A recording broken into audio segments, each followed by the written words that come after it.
There are several sources from which you can get funding for a PA.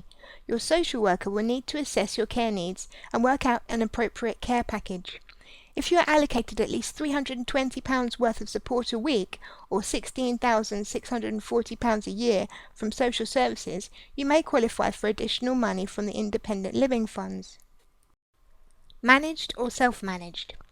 There are several different ways in which your support can be provided, depending on the local authority area you are living in.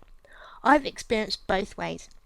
When I first started having live-in personal assistants, social services managed my care funding and dictated who provided my care. At the time, there was no other option, and it meant that my PAs had to come from an agency of social services choosing. It wasn't until about 3 years later that the direct payment scheme was introduced, and I finally gained control. This gave me the flexibility and choice I so desperately needed to live my life the way I wanted. Firstly, you need to identify your needs. Prepare an outline of your requirements and then draw up a list of essential and ideal criteria.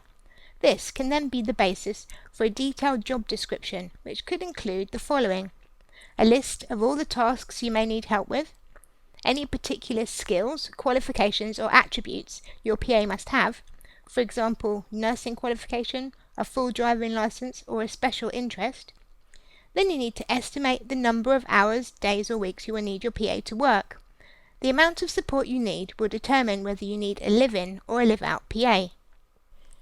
An agency may place a PA with you for anything from 6 months to a week for each shift. If you require a live-in PA, it's important to consider this. I've tried every shift length known to man and have found that having several consistent PAs working shorter shifts is better for both parties. The longer your PA spends with you, the more you start noticing those annoying habits. Besides, 24-hour live-in work can be pretty intense for both parties, no matter how well you get on, and shorter shifts usually result in them staying longer in your employment. So, what are the pros and cons of employing an agency? Well, it might be a good starting point if you've never had a PA before, especially if you need live-in. Having a stranger in your home can take some getting used to, and an agency will take care of the additional pressure becoming an employer would create, allowing you to focus on acclimatizing yourself to the new experience. Employing your own PAs. This may sound a bit daunting, but there's a wealth of support and advice available. Being able to choose exactly who you want and when you want them is truly liberating, and once you get to grips with the process, I guarantee you'll never look back. For me, the process of recruitment was my biggest problem, not knowing whether the advert would produce 5 applicants or 50, sifting out the time wasters or unsuitable candidates and following up the few good ones, only to find out they've been offered another job. It all takes up an incredible amount of time and energy. I thought there had to be a way to cut out at least some of the stress, so along came an idea for a dedicated website for PA users and PAs. I drew upon my personal experience to create an effective resource, the aim to make the process easier, more cost-effective, and offer employers and job seekers the facility to interact with one another, a vital part of the whole process. PA.m4v was launched in June 2007. It's the only website of its kind and has already scooped 2 award nominations for its unique innovation. 2 years on, and PA.m4v has a growing UK-wide database of over 3,500 PAs and PA users, which each member can browse or search using specific criteria. Members complete a profile about themselves and the person or job they're looking for, along with any specific needs or relevant experiences. There is also the facility to search for emergency cover, allowing PA users to source available PAs immediately. This is proving an absolute godsend on those occasions when something unforeseen happens. Search results are displayed in a gallery, and you can view the profiles of people you're interested in. Once you've found a potential PA, you can make initial contact with them through the website email, so there's no need to reveal your private contact details until you feel comfortable. The whole process works exactly the same way for PAs too, which is what makes PA.m4v so unique. It's useful to prepare a list of questions and ask some open-ended ones such as, why do you want this job and what kind of experience and qualities you could bring.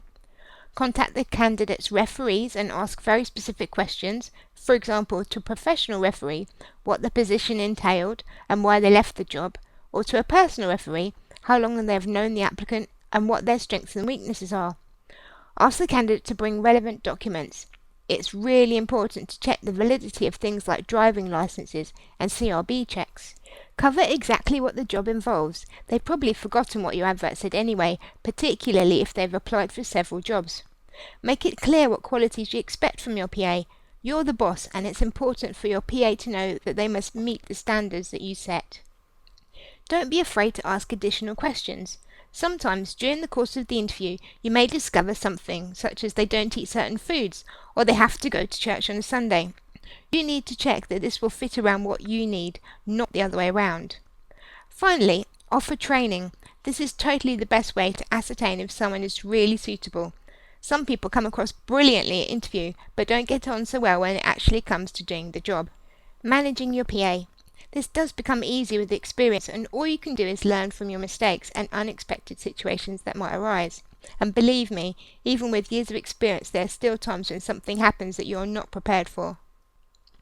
Before your PA starts employment, it's essential to clarify a few points such as your routine, house rules, and terms and conditions of employment. Take this opportunity to review the job description so they clearly understand what they are paid to do. It might also be an idea to ask if there are any tasks they might find unpleasant for personal reasons, or if they have any worries about the tasks they will be asked to do.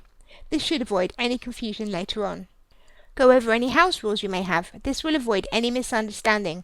Take time to discuss with your new PA any health and safety risks there might be in your home. This is a legal obligation and part of being a good employer. Review your terms and conditions of employment together, then both sign and keep a copy for your records. This is also a good time to review the procedures you have adopted for dealing with disputes and grievances, and your PA should know from the start that you will use such procedures if necessary. Throughout their employment, it's essential to have regular reviews with your PA. Make arrangements to sit down together to review their performance after the first month or so. This gives you both opportunity to discuss matters openly and raise and resolve any issues of concern. However, don't wait for the review to sort any problems that may appear earlier. Good communication between you and your PA is essential. You both need to be really open with one another. That way everyone knows where they stand. Bottling things up turns small issues into big ugly ones, and the last thing you want in such a close working environment is friction. Remaining professional can be difficult when your employee is living with you. Working relationships can sometimes develop into friendship, and employer-employee boundaries can become blurred. That doesn't mean to say you can't be friends. Just remember that as an employee, they still have a duty to respect your wishes as an employer. As an employer, you will have certain responsibilities, and although it may seem daunting, there is a lot of support available to help you. You can find contact details of your local PA support service from your social worker or from PA.pool.co.uk. A payroll company will generally deal with all Her Majesty's Revenue and Customs on your behalf and also calculate your staff's pay. However, if you employ a team of PAs like I do, it might be worth recruiting PAs who are self-employed. It can be tricky working out whether a PA can be classed as self-employed, but generally, if a PA is working short shifts for more than one person, then they can register themselves as self-employed. Some local authorities don't allow direct payments users to use self-employed PAs, so you'll need to find that out. Self-employed PAs reduce your financial responsibilities as an employer, i.e. you don't have to give paid leave, sickness, or pay employers' national insurance contributions. Plus, it eliminates the need to pay for payroll services. So what are the pros and cons of employing your own PAs? Well, you do get more value for money. There are no agency administration fees, so you have more to spend on getting the support you need. And of course you can pay your PA a decent wage. You choose who you want to work for you and when, how long your PA works, and exactly what tasks they do. However, being an employer means you are responsible for recruiting, interviewing, carrying out appropriate reference checks, and the overall management of your PA.